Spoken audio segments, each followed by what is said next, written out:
Welcome to Truth Unraveled, where hidden stories come to light. Don't forget to subscribe so you never miss the next untold truth. The morning air in Brookhaven was crisp and cool when Emma Carter stepped off the bus, a small leather suitcase rolling behind her. It had been 6 years since she'd last walked the streets of her hometown, and yet nothing seemed to have changed. The same tree-lined roads, the same red brick library she used to spend summers in, the same bakery on the corner that still smelled like cinnamon and butter. It was all frozen in time, and yet Emma felt like a stranger returning to a place that no longer belonged to her. She took a deep breath and exhaled slowly. 30 years of their perfect marriage, she thought. And now, here I am, coming home to celebrate it like nothing ever happened. The Carters had always been the town's model family. Dr. Richard Carter was the most trusted physician in Brookhaven, the man who'd delivered half the babies in town. Margaret Carter, Emma's mother, was the beloved English teacher whose students still visited her every Christmas. And Ethan, Emma's older brother, had followed in their footsteps, a rising star in corporate law, sharp-suited and charismatic.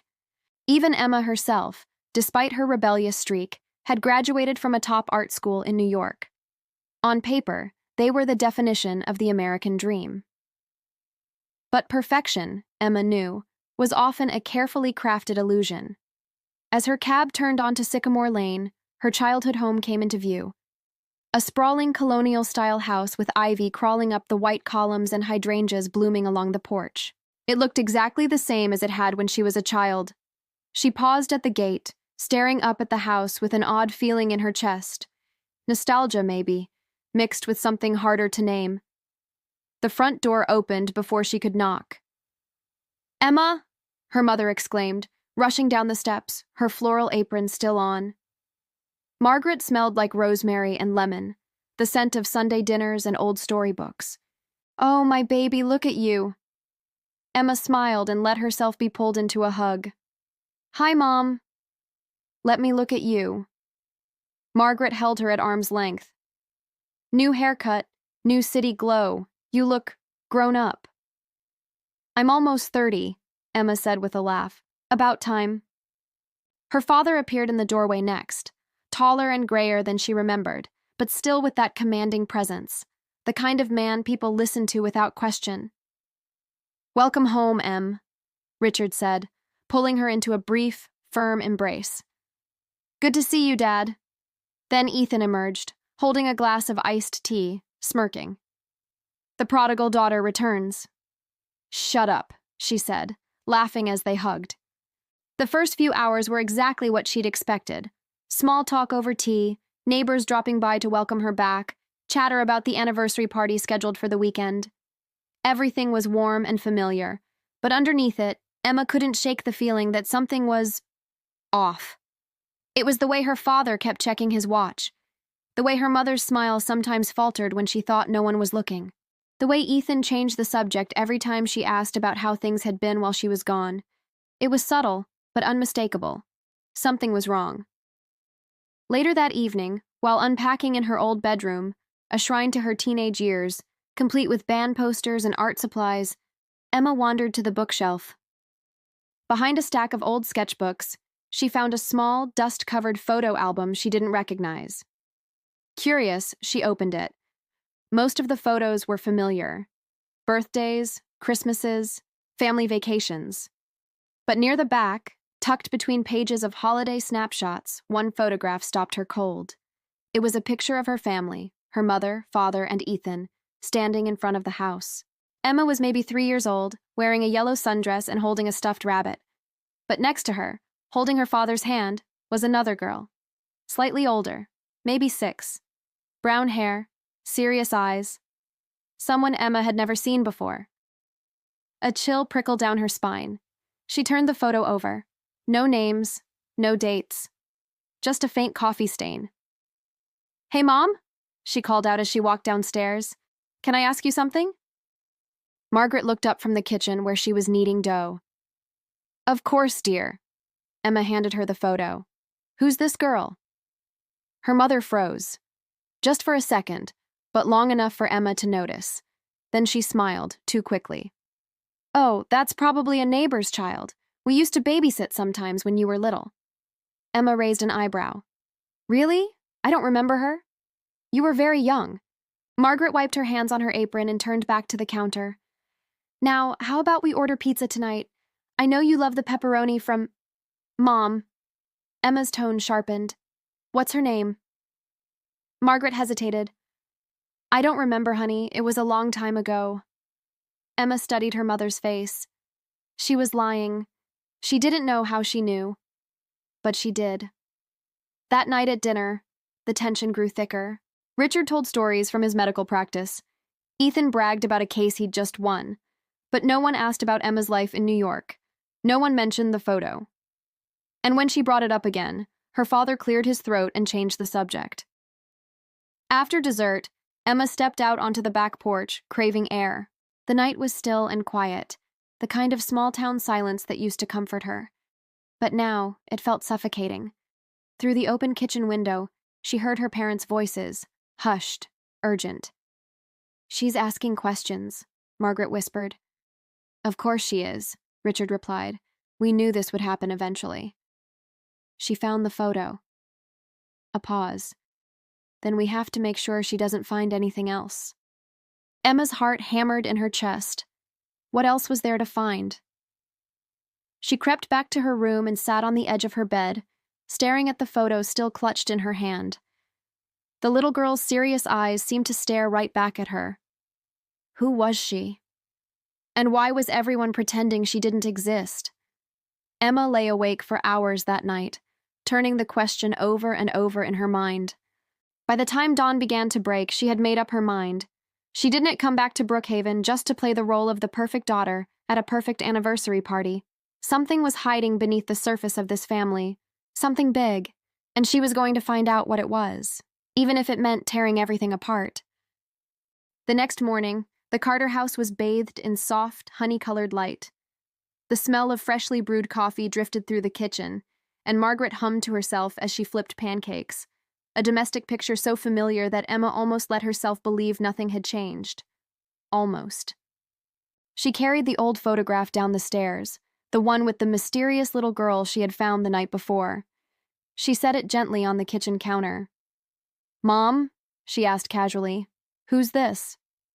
Margaret's hand froze midair, the spatula hovering above the skillet. Her humming stopped.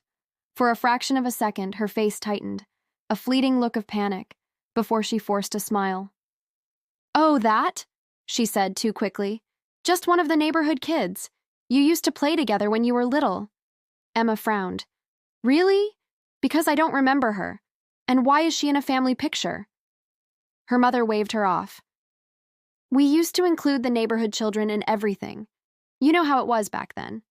And with that, Margaret turned back to the stove as if the matter were settled. But it wasn't. Not for Emma.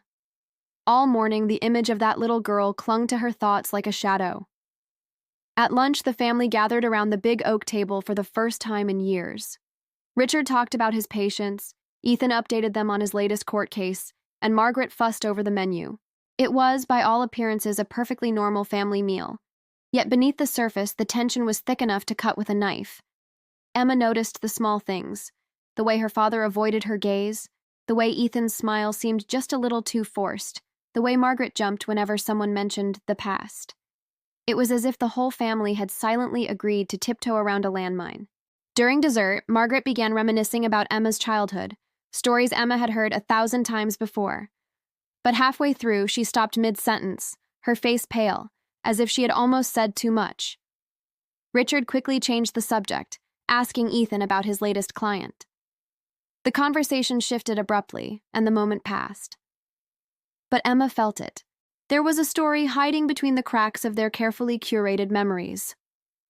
Later that afternoon, while helping Margaret decorate for the anniversary party, Emma chatted with Mrs. Delaney, an elderly neighbor who had known the Carters since before Emma was born. They were hanging fairy lights along the porch railing when the woman sighed nostalgically. It's so lovely to see the whole family together again, Mrs. Delaney said. Feels like old times, the four of you, just like before. Emma froze, the light strand slipping from her fingers. 4? She repeated carefully. There are 3 of us kids. Mrs. Delaney blinked in confusion, then quickly covered. Oh, Oh, of course. I must be remembering wrong. Silly old me. She gave a nervous laugh, but her cheeks had turned an unmistakable shade of red. That night, Emma couldn't stop thinking about it. First the photo, then the strange tension. Now the slip-up about 4. It was too much to ignore. She found Ethan in the den, flipping through emails on his laptop. "Ethan," she said, sitting down across from him, "do you remember a girl named Lily?" The reaction was immediate, a flash of something sharp in his eyes before he masked it with a shrug. "No, why?" "I found a photo, and Mom and Dad are acting weird, like there's something they're not telling me." Ethan sighed, shutting his laptop with a soft click. If you've come back here to stir up drama, don't. Mom's been looking forward to this weekend for months. Let's not ruin it with old nonsense." "But this isn't nonsense," she insisted. "There's something they're hiding. I can feel it." "Drop it," he said firmly, his voice colder now. "Some things are better left alone." Emma stared at him, stunned. Ethan had always been her ally, protective, rational, steady. But now he looked like a man guarding a vault, and she suddenly realized he knew something. That night, long after everyone had gone to bed, Emma wandered downstairs for a glass of water. The house was silent except for the faint murmur of voices drifting from her parents' room. She hesitated, then crept closer. "She's starting to ask questions," Margaret whispered, her voice trembling. "I knew this would happen." "She doesn't know anything," Richard replied, trying to sound calm but failing. "We just have to get through this weekend.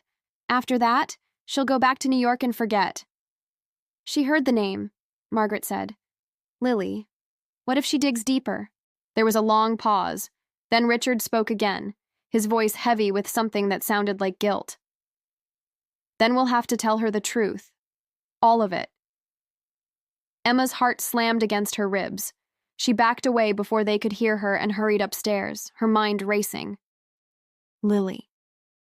The name echoed through her head like a bell tolling in the dark. Whoever she wasn't just some neighbor's child. And the fact that her parents were terrified of Emma finding out meant the truth was big, maybe even devastating. Lying awake in bed, Emma stared at the ceiling, replaying every detail of the last 24 hours.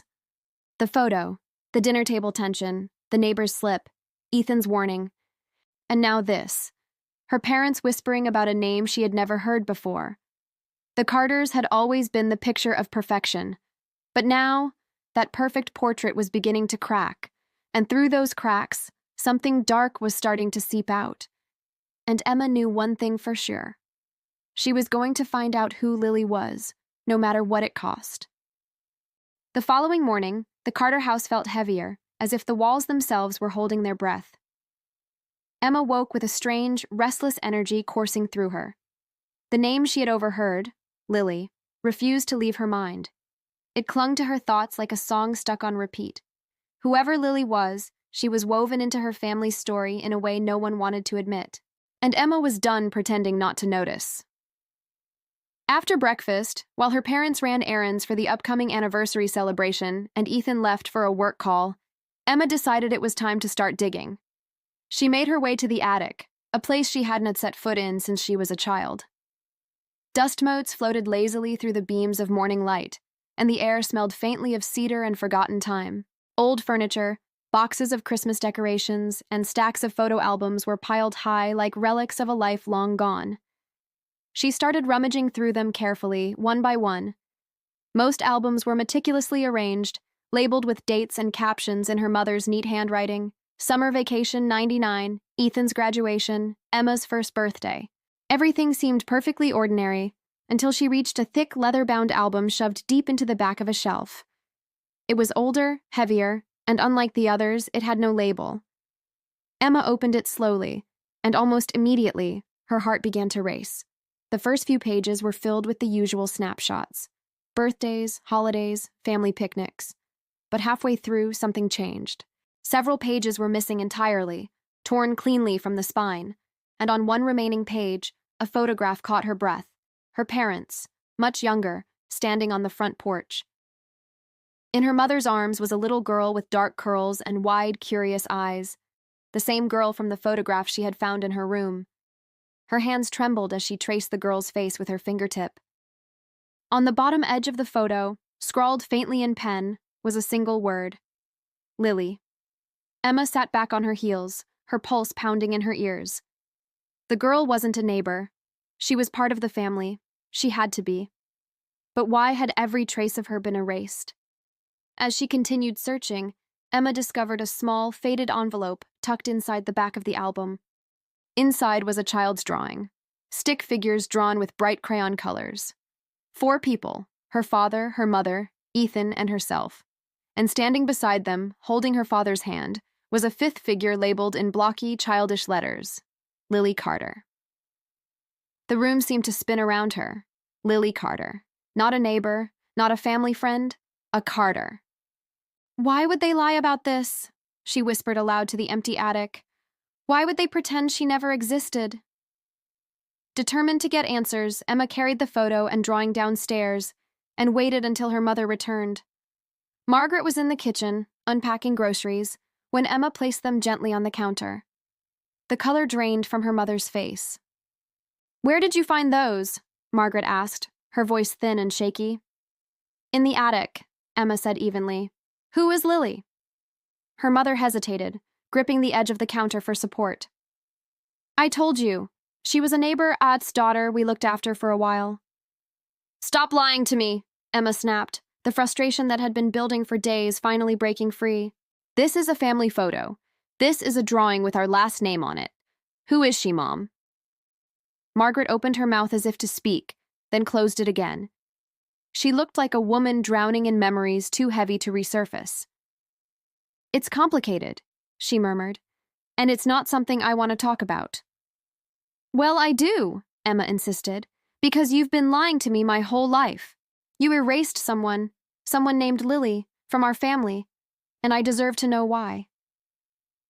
Margaret's eyes welled up with tears, but before she could answer, the front door opened and Richard stepped inside. He froze when he saw what was on the counter. "Margaret," he said quietly, a warning in his tone. "Not now." Emma turned on him. "Then when? When is the right time to tell your daughter you had another child?" Silence fell over the kitchen like a heavy curtain. Richard's jaw tightened, and Margaret turned away, wiping her eyes. Without another word, they left the room, leaving Emma standing there with more questions than ever. She couldn't take the lies anymore. If her parents wouldn't tell her the truth, maybe someone else would. That afternoon, Emma walked down the street to the little yellow house where Mrs. Delaney lived. The elderly woman was tending her garden when she saw Emma approach, her face immediately clouding with worry. "Mrs. Delaney," Emma said gently, "I need to ask you about Lily." The woman's trowel slipped from her hand. "Oh, dear," she whispered. "I was afraid this day would come." "Who was she?" Emma pressed. "Please, no one will tell me anything." Mrs. Delaney hesitated, glancing nervously toward the Carter house. "I shouldn't be the one to say. Your parents made it very clear that no one was to talk about what happened." "What happened?" Emma asked, her voice trembling now. The woman sighed, lowering herself onto the garden bench. "I can't tell you everything. It's not my story to tell. But I will say this. There was another little girl. And she was as much a Carter as you or Ethan. Something happened. Something terrible. And after that day, they decided to bury it all." Emma's throat felt dry. "Is she dead?" she whispered. Mrs. Delaney didn't answer, but the sorrow in her eyes spoke volumes. Emma walked home in a daze, her mind spinning. A sister. She had a sister. And something awful had happened to her. Something so devastating that her parents had erased every trace of her from their lives. That night, as she lay awake staring at the ceiling, Emma's anger was replaced by something deeper. Grief. Grief for a sister she had never known. Grief for a childhood built on lies. And beneath it all, a steely resolve began to form. She would not let this story stay buried. No matter how deep her parents had hidden the truth, no matter how painful the past was, she was going to dig it up. Piece by piece, secret by secret. And when she did, The perfect picture they had painted would shatter completely. By Saturday afternoon, the Carter house was transformed into something out of a magazine. Twinkling fairy lights hung from the trees in the backyard. Long tables were draped with white linen and decorated with vases of hydrangeas and roses, and the smell of roasted lamb and champagne filled the crisp September air. It was the 30th wedding anniversary Richard and Margaret had been planning for months, a celebration of 3 decades of love and family. But to Emma, it all felt like a performance. Every smile seemed rehearsed, every laugh a little too loud. Beneath the surface, the tension that had been simmering all week was ready to boil over. She stood by the living room window, watching as guests arrived, neighbors, colleagues, old family friends, all eager to celebrate the Carters' perfect marriage. Her mother floated from one conversation to another like a politician at a rally, her smile unwavering. Richard was in his element, shaking hands, telling stories, toasting to the beautiful life they'd built. But Emma couldn't stop thinking about Lily. Every time someone mentioned the word family, her chest tightened. Every time someone praised her parents for their devotion, she had to bite her tongue to stop herself from shouting the truth. "Emma?" Ethan's voice startled her. He handed her a glass of champagne. "Try to look like you're enjoying yourself, okay? This night is important to them." "Important enough to keep pretending we're a family of 4?" she said sharply. His expression hardened. "Don't start." "I'm not starting anything. They already did." Before Ethan could respond, Margaret called for everyone's attention. 30 years ago, she began, her voice ringing clear across the patio, "I married the love of my life. Together, we built a home, raised 2 incredible children, and created a lifetime of memories." 2 children. Emma flinched at the words. The lie was woven so tightly into the story now that even Margaret seemed to believe it. The speeches continued, light, nostalgic, peppered with laughter and polite applause. And then, just as Margaret was finishing, Emma noticed a man standing near the edge of the crowd. He was in his mid-40s, wearing a simple gray suit, and he wasn't smiling. He wasn't clapping. He was staring at her father with a look that could freeze blood. Richard's voice faltered when he saw him. For a second, he looked like a man who had seen a ghost. The stranger raised his glass slightly, not in a toast, but as a signal, and mouthed a single word that Emma couldn't quite catch. Then he turned and walked toward the driveway. Emma's heart pounded. Without thinking, she set down her drink and followed him. "Excuse me?" she called out as she hurried down the front steps. "Wait!" The man stopped on the sidewalk, glancing back at her with eyes that carried a strange mix of sorrow and recognition. "You're Emma," he said quietly. "Yes," she replied, breathless.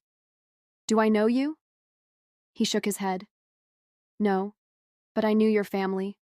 A long time ago." "Then who are you?" He hesitated. "Someone who remembers Lily." The name hit her like a physical blow. "You knew her?" she demanded. "Please, tell me who she was. What happened to her?" The man's jaw tightened. "That's not my story to tell, but it's theirs, and they should have told you a long time ago." "Why won't anyone just say it?" Emma pleaded. "Why is everyone acting like she never existed?" He sighed and glanced back toward the house. "Because the truth is uglier than you think," he said softly, "and some people will do anything to protect the picture they've painted." Before she could ask another question, he slipped a small yellowed envelope into her hand. "Read this," he said. "It's all I can give you." And then he turned and walked away, disappearing into the night like a ghost from another life. Emma stared at the envelope, her fingers trembling. There was no name on it, just a date, scrawled in faded ink, August 14th, 1995. The year Lily would have been about 5 years old if Emma's guess was right. She slipped the envelope into her pocket and returned to the party, her mind racing. Inside, the music was louder now, the laughter brighter, the lies thicker. Her parents were back on the patio, greeting guests as if nothing had happened, but Richard's eyes darted toward her the moment she appeared. He knew she had spoken to the man, and from the look on his face, he was terrified of what she might have learned. Later that evening, As the party wound down and guests began to leave, Emma sat on the swing in the backyard, staring at the stars and turning the unopened envelope over and over in her hands. She thought about the stranger S words, "The truth is uglier than you think," and felt a chill crawl down her spine. Margaret found her there an hour later, her smile brittle from exhaustion. "There you are," she said softly. "I've been looking for you. Why did you leave during the speeches?" "I needed air," Emma said flatly. Margaret sat beside her. For a long time, neither of them spoke. Then quietly, Emma asked, "Mom, did you love her?" Margaret stiffened. "Who?" "Lily." Her mother's breath caught. Tears welled in her eyes, and for a moment Emma thought she might finally answer. But then Margaret stood abruptly and walked back toward the house, leaving the question hanging in the cool night air. Alone again, Emma looked down at the envelope. The seal was brittle with age, easy to break. She hesitated for only a second before sliding her finger under the flap. Inside was a single sheet of lined paper, the handwriting delicate and feminine. It was a letter addressed to the Carter family. "I don't know how you sleep at night. You think you can erase her, but you can't. She belongs with you, with all of you, and one day the truth will come out." Emma's heart raced as she read it again and again. This wasn't just about a family secret. This was about someone who had been taken away, and someone who refused to let her be forgotten. She folded the letter back into the envelope and stared into the darkness. For the first time, she realized the magnitude of what she was uncovering. This wasn't just a hidden chapter of their past. This was a wound, one that had never healed, and she had just torn the bandage off. And deep down, beneath the fear and the confusion, one thought began to form, sharp and undeniable. She was going to find out the truth. All of it. The house was quieter than it had ever been. Even the air felt heavier, like the walls themselves were holding their breath, waiting for the next revelation. I had spent nights pacing the floorboards of my childhood room, staring at the cracks in the ceiling that once felt comforting, but now seemed like veins of secrets running through every part of this family. The truth about my mother's disappearance was no longer a distant mystery. It was breathing down my neck. My father was different too.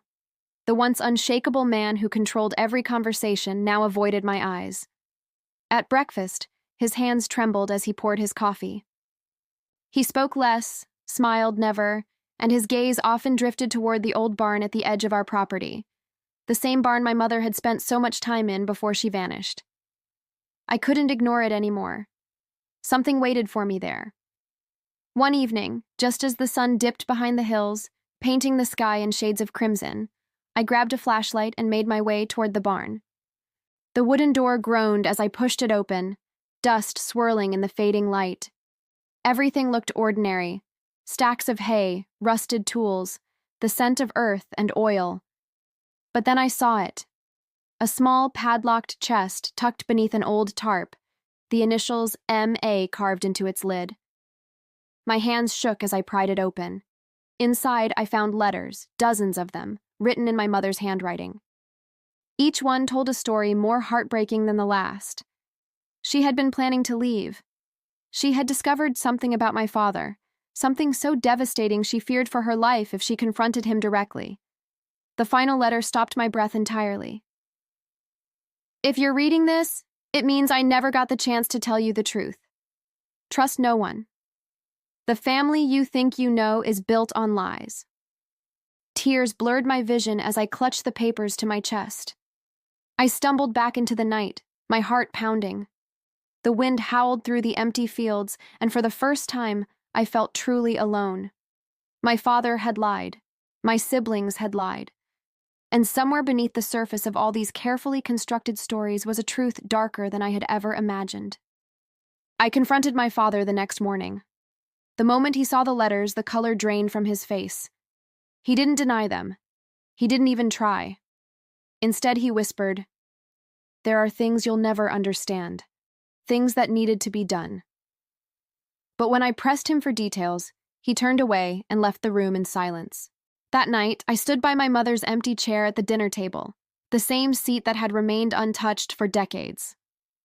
My siblings watched me with a mixture of confusion and fear as I placed the stack of letters there like an offering to a ghost. "This isn't over," I said quietly. "We've all been living in a story someone else wrote. It's time we start writing our own." And for the first time, I saw the cracks forming in the foundation of our family, the beginning of something breaking, or maybe something finally being set free. What none of us realized, however, was that this was only the beginning. The letters were just the surface. Buried beneath them was a secret even more explosive, one that would tear apart every illusion we had left and reveal the unthinkable truth about what really happened to my mother. If this story gripped you, trust me, you haven't seen anything yet. The truth our family has been hiding goes far deeper than anyone could imagine. In the next episode, we'll uncover a betrayal that changes everything. Subscribe to Truth Unraveled and turn on the notification bell so you don't miss part 2 of this emotional, shocking journey into the heart of family secrets. And if this story moved you, share it, because the truth deserves to be heard.